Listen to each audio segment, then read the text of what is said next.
time where we kickstart your day with the conversations that concern you to the very bottom of the chain of commerce, trade, as well as livelihood. My name is Priscilla Regina Nalwoga. Now, in our Kickstarter this morning, our conversation is, will commodity price increase lead to economic crisis? As you will read in the dailies this morning, Sri Lanka is pretty much facing this pressure. A number of legislators, MPs, have actually resigned as we speak. We've had the resignation of ex-Prime Minister, and now everyone is calling for the resignation of their president simply because of the economic crisis and how they're failing to manage it, according to the citizens. Right here in Uganda, we have been seeing an increment in essential commodity prices, and that is since the reopening of the economy in January 2022, when everyone was excited that post-COVID-19 we are going to thrive once again and we're going to do it immediately. Unfortunately for us, that has not been the case. There's been an increment in essential commodities.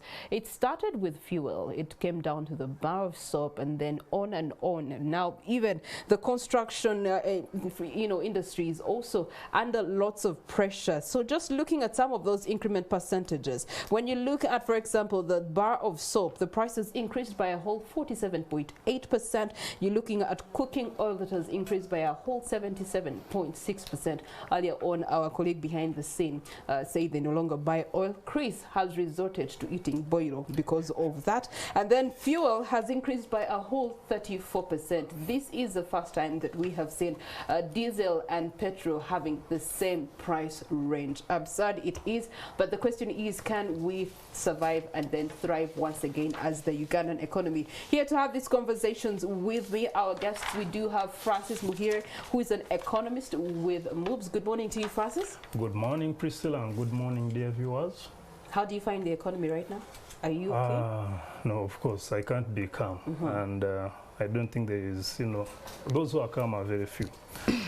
So as you've put it, we are coming from a pandemic which is actually ongoing. You've seen China is actually, bringing back the lockdown in some of the provinces.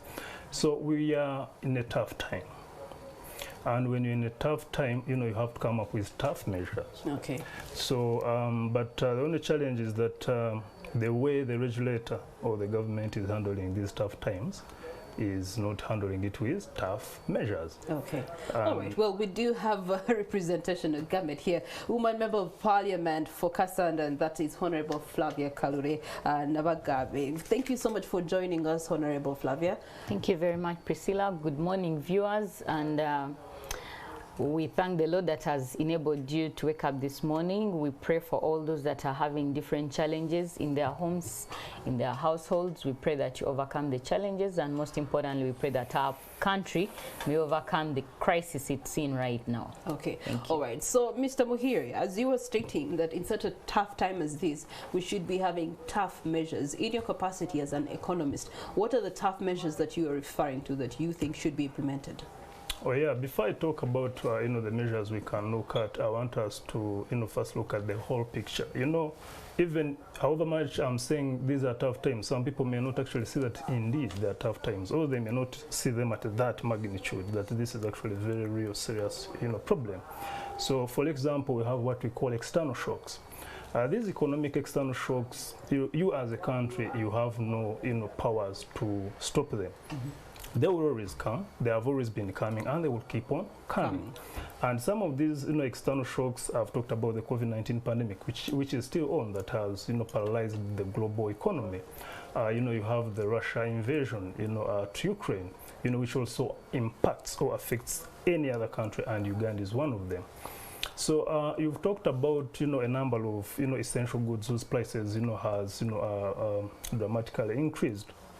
And you've talked about fuel, you've talked about soap and other things.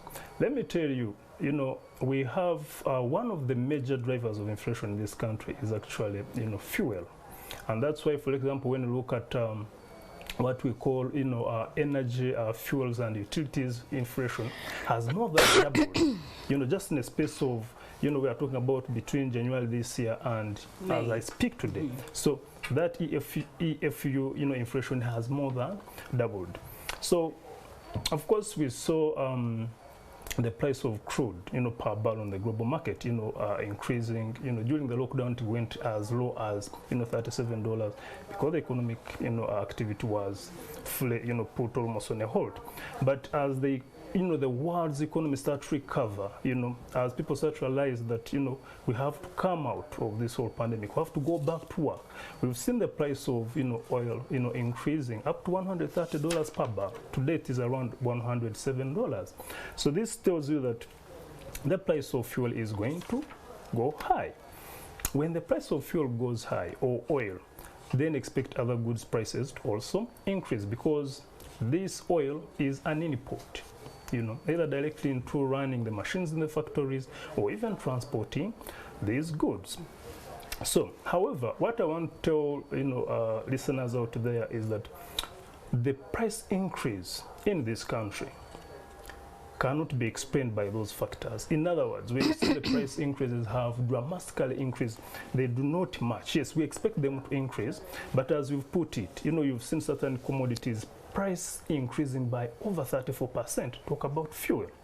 If you try to match that increment with what is happening in the global market, you're going to find that yes, it is supposed to increase, but not at that magnitude. Okay. And the challenge is that when you look at who is wholesaling this whole fuel in this country, you have just few firms, and these are cartels. They are able to come, sit on board, and do what we call cartel pool pricing. For them, they are here to make money, take advantage of any situation. Even they can be able to speculate. So then it turns to our legislators, Woman Member of Parliament, Flavia Kalule. In light of this conversation and what Mr. Muhire has submitted, you do have these companies, just few in number, that are actually controlling what is going on, especially in the fuel and mineral sector. So you get to see that, members of Parliament quite about it. Opposition in particular is quite about it. Why are we just having you acting as cushions of the economic pains of this country and not doing something about it?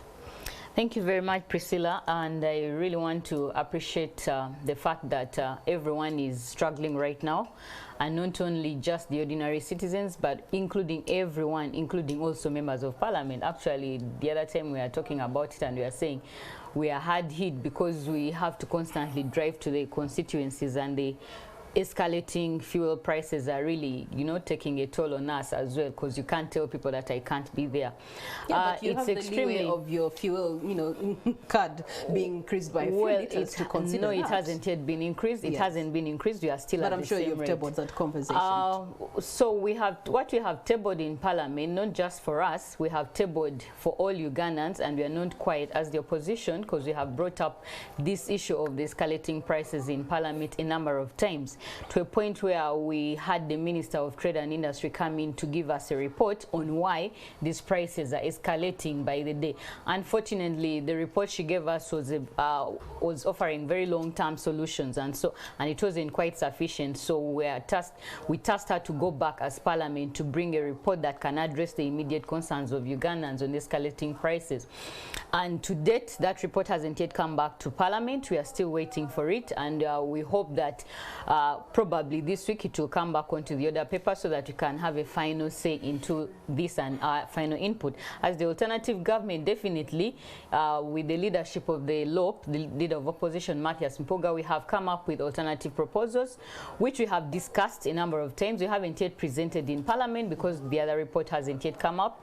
But in the things that we are discussing, and we are hoping that will create an impact and a change in this country, especially on the rising prices of commodities, there are certain things like Muhire was talking about the fuel prices, the commodity prices, soap, cooking oil, things like that. Well, while the government, and in the minister's report, while she was giving us that it is largely because of the Russia-Ukraine war that has caused that, and also of course the elections, we know that the escalating prices rose far before the Russia-Ukraine war. They came in much earlier. We also know that it was as a result of the COVID effect, which strengthened and amplified the magnitude of the escalating prices, because a number of businesses came to a standstill. Now, in all this, reasoning was also not direct, if we could be realistic. Of course. Yeah. Now, in all this, one, we actually see Well, she was talking about palm oil. You know, planting palm trees so that they can help boost the industry. But we are looking at immediate things like fuel reserves that we do not have as a country, because at least they could have cushioned us for now in this you know, turmoil that we are going through. This is the first time, just like you said, that I am seeing diesel prices even higher than petrol prices, because the number of petrol stations, they are much higher. Some don't have diesel. Then secondly, I think the delay, there's this fuel marking that is also a challenge, because Uganda still does it at border points, where we have to keep constantly adding. There's a certain percentage that is added, the 10% tax that is added onto the fuel. Now, this is something that has been, that one is ancient, you know, because so many people are not using it, so many countries are not using it. So if we can reduce and take away that 10% that is marked on the prices, probably it could help our fuel in get your capacity, better. It would be a recommendation. Yes. Turning to you, Mr. Muhire, would that be a good recommendation? Because again, this is an economy that is really based on supply and demand, but also we must find revenues by all avenues. Would that be a solution that would actually help with the grappling economy? Yes, I've always had an argument with other scholars out there who are saying that, you know, taxes shouldn't be tampered with. But for me, I believe they should be tampered with, because you see, this is some kind of an emergency. You know, you don't have to remove these taxes forever. Just freeze them, you know, because we are looking at short-term, immediate solutions. You get, because at the end of the day, if you know, because remember, the economy evolves around the households. If the households cannot afford these goods, you know, meaning that the business people are also not making the money. So where are you going to get these taxes in the first place? So you need to bring, you know, those short-term solutions, and as I've said, tax freezing is one of them, not removing them completely. But also talk about, as I told you, that fuel is one of the key drivers of inflation in this country. COVID came. We saw the economic, you know, recovery on the global scale, you know, going up, and fuel price started going high. And, you know, Russia invaded Ukraine on 24th February. So even during that time of the pandemic, we did not, you know, refill our reserves, oil reserves or fuel reserves. We did not even increase its capacity. Because we didn't have anticipation of this crisis. Let me tell you, it's all about planning. As I started by saying that external economic shocks have been happening, they are happening, and they will keep on happening. So you have to be prepared for them all the time. Otherwise, if you wait for them to come and then you think you're going to react, the cost is very high, and that's what we are paying today. Okay, all right. Well, let's look at some of those that you're talking about. Deputy Secretary to the Treasury, that is Mr. Patrick Ochailap, who comes out to say you can't plan for inflation. And that's pretty much what you're saying. How do you do that? You can't inflate your budget because of the rising costs of living. Any attempt to reduce taxes on the account of increasing costs in the economy, then you are essentially shooting yourself in the foot. So then, are we not shooting ourselves in the foot with your recommendations? We have, let me call them people in positions. And for them, they always have to find argument and excuses. But you see, some of these things, even layman out there can easily understand these things. It's logic. If you don't, let's say, reduce on the taxes or give even subsidies, we are saying this is going to be just temporarily. If these goods are going to be extremely expensive, the household will not afford them. That's why actually they are now telling them that stop using the soap and go back to pawpaw leaves. You know, so if the households do not buy this soap and they go to pawpaw leaves, the people in business selling the soap, are they going to make money? If they don't make the money, will the government come for this tax? So you need fuel, you know, this kind of economic agents. Right. Then after, you're going to talk about, you know, taxes and all other things. So I think for them, they have actually mastered an art of always coming up with an excuses and arguments, but these things can be seen by Woman Member of Parliament Flavia Kalule, and in you know, picking up the conversation with Muhire, how come the government, including Mr. Ngowi, insists it is well? And yet you, members of parliament, are saying you're feeling the pinch of the economic crisis, you're feeling the pinch of the fuel prices, and we need to trust the fundamentals, and yet you're saying everything is okay, or representation of government is saying everything is okay. Well, it is extremely funny that we live in a country where we see things differently, and some people behave like they don't live in the same country that we do. Yesterday at our Committee on Human Rights, we had the same argument where someone was saying they didn't see anyone getting anyone's rights, human rights being violated during the COVID lockdown. No one was beaten. And others were asking, which country do you stay in? So I guess that's the same question for some of our leaders in government. I will say this though, of course, because of the escalating prices, so many people are getting affected. Like Muhire is saying, right now we are at a position where people are taking back kids, and you don't know how many phone calls we get from parents just requesting for help. And this is not the way they usually do it, you know, just from yesterday. Just from yesterday, I got about 10 phone calls from different parents requesting for assistance on school fees, assistance on school requirements, assistance on, leave alone other things. I guess that's why, because of this situation where we have leaders who try to bury their heads in the sand, that's why we have the head of the country coming out to say, if you cannot afford bread, then you might as well eat cassava. And then you have the prime minister saying, if you cannot afford soap, then why don't you go back to the ancient days where we used to use purples and things like that. But one of the causes that has brought us here is the mismanagement of the COVID funds that we got from the IMF. Because IMF in 2020 and 2021, they gave us money to boost our economy from the hard times of the lockdown that we just underwent. And they gave us close to 990 billion shillings, approximately, that was approved. And released, I think, was about 2.6 trillion shillings that was released for immediate disbursement for Ugandans, to be able to boost small businesses, to be able to boost household income. So, but up to now, we haven't yet got a list of beneficiaries for the people that were able to partake of this money.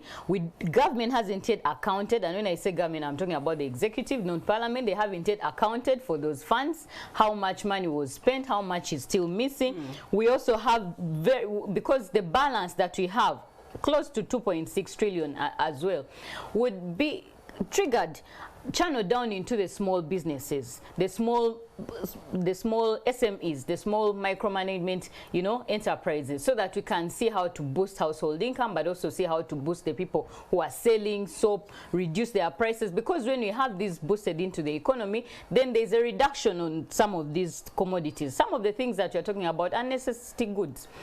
People cannot, right now some people will say don't take sugar. But sugar is kind of like a necessity in a home. Because I will not go to see my grandfather without sugar. They will definitely say, neka sukari ne kabulao. You definitely need to have salt in your kitchen. You have to have cooking oil. We have a number of young people surviving entirely, and their capital is entirely on cooking oil, you know, because they are working in chapatis, they are working in mandazis, they are working in small enterprises, hand to mouth feedings, daily things. So if anyone is saying right now, and the leader at that, saying that the Ugandans are not feeling the pinch, I guess then they need to rethink their positions of leadership. Where are they in those positions? But also, most importantly, where are they not serving Ugandans as we want? So as the alternative government, we are pushing, one, we are calling for proposals for this report to come into parliament, so that we are also anxiously waiting for it, because we also know that it is our people that get affected the most. We want them to be better. Yesterday but you also had to have a reduction on these prices. Meeting where you came up with possible solutions to some of these, especially in regards to education, regards to health, regards to gender. Could you share some of those with us? Well, so we are in the budget making process right now, and so a number of members of parliament are deeply engaged in their committees, but also in the different budget processes. So yesterday, as the alternative government, we had a workshop where we sat to analyze different sectors and see how the contribution we can make to those sectors. So in there, we looked at all the sectors and gave different proposals, which we shall be fronting on the floor of parliament as soon as the budget is read. But what we highlighted a number of key sectors, and I'm just going to pull out a few. In the education and sports sector, we majorly looked at, and I will focus on the alternative proposals, really, not the problems. We looked at the issue issue right now, science teachers are on strike, and there's been a cry for an increment for salaries for science teachers. And the backbone of a commitment that was made by the leaders of course, of the country. And that shows how deeply rooted the problem of Ugandan leaders are, because when you are aware of your country and you're aware of the people that you lead and you serve, you cannot make such promises, such outrageous promises, because I'm a teacher by profession, English language and literature in English. I taught in Namilawan College for close to 10 years. I taught in Our Lady of Good Counsel for close to 2 years. And that means that my subjects cannot be, you know, they cannot be gauged at the same level with a person who teaches physics and chemistry, because we all have different interests and we all have reasons why we choose the subjects we choose to teach. So now, if teachers for a very long time have been crying for a salary increment, why choose only science? Is simply because we have a shortage of science teachers. Because COVID-19 has brought what you need to do No, it depends on which angle you're coming from and you're looking at this problem. That was the angle, you know, which it came through. No, because also if the arts are not and this, Priscilla, this reminds me of the debates we used to have in school. Science is better than English, or arts is better. You know those kind of debates. We cannot do that, because these are human beings we are debating, whose lives we are debating. I know of people. I taught in a school where we had a teacher, a husband who was a science teacher, and a wife who was an arts teacher. So what are you going to do for them? So as the alternative government, we are proposing that the salary increment should be for all teachers in the education sectors, depending on their levels of education, their levels of teaching and education. Then, of course, we should have a salary review commission, because right now the Equal Opportunities Commission is mandated to ensure that Ugandans have equal pay, but we do not have a salary review board to be able to implement that. So we need to have this so that all teachers can be reviewed, and depending on the different, you know, challenges that you have. You can't believe how many teachers are also calling us for help. They are going to teach students, but they are very children, are not at school, are not yet back at school, because they have challenges taking them back at school. Then also we are also looking at the following up and reviewing our school curriculum. For a very long time it has been problematic. We are churning out a number of students, a number of youth who cannot ably utilize the knowledge that they acquire from school. So we need it to be skill-based to see how to be able to accommodate them in the real world, and a number of other incentives in there. So in the health sector, what we are really looking at, of course, for the sports, we can never forget the sports. One, we are tired of the sports people, our heroes and sheroes, coming back into the country, and all the time it depends on the president's mood at the time.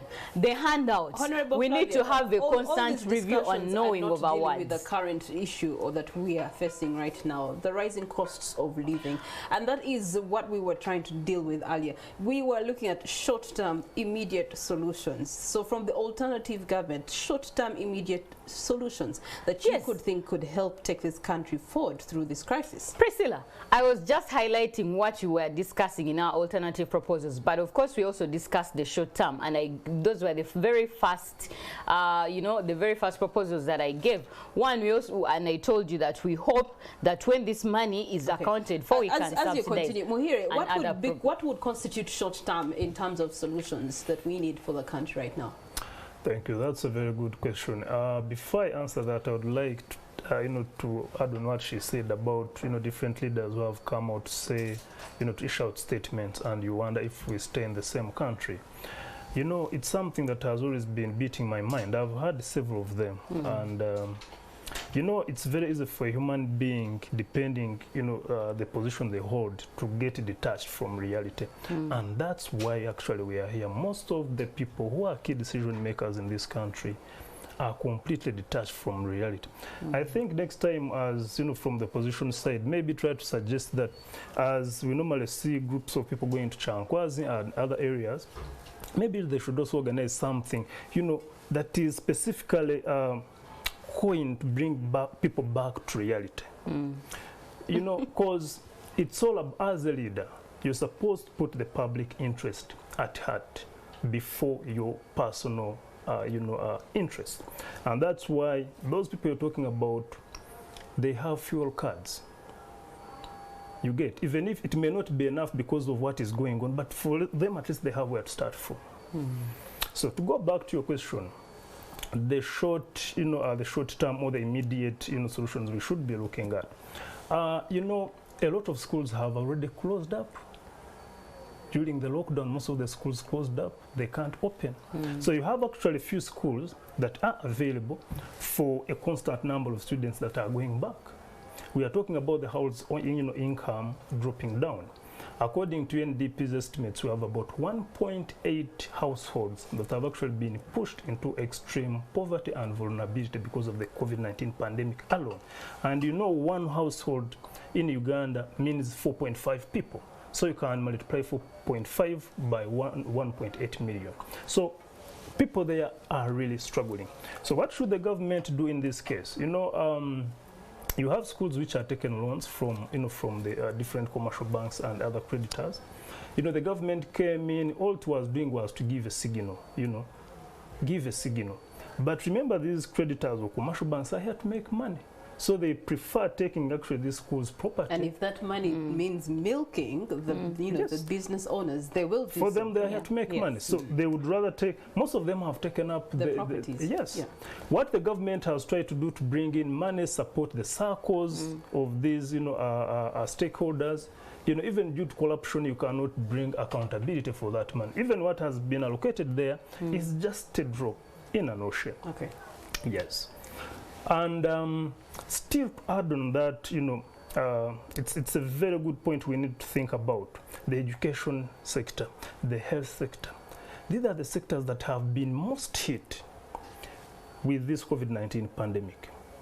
But we've seen this financial year, even last financial year, even this coming financial year, these sectors, and actually they have been underfunded even before the pandemic. But we've actually seen the funding into this sector increasing. We've not seen that, that happening. In fact, what happened with this financial year, what they did this time was, let us combine health and education sector. We call them one item, that is human capital development. Okay. And they were allocated only 17%. Which has been the same, because you have education taking 10% and health taking 7%. All right. So from your capacity in the economy, you get to look at some of these things that we have talked about. Yes, they're here, they exist. What would be your recommendations to government if they should be looking to fixing this problem again in the short-term, immediate span? I want to give you this picture. For example, the new financial is coming. We are in May, we are going to June.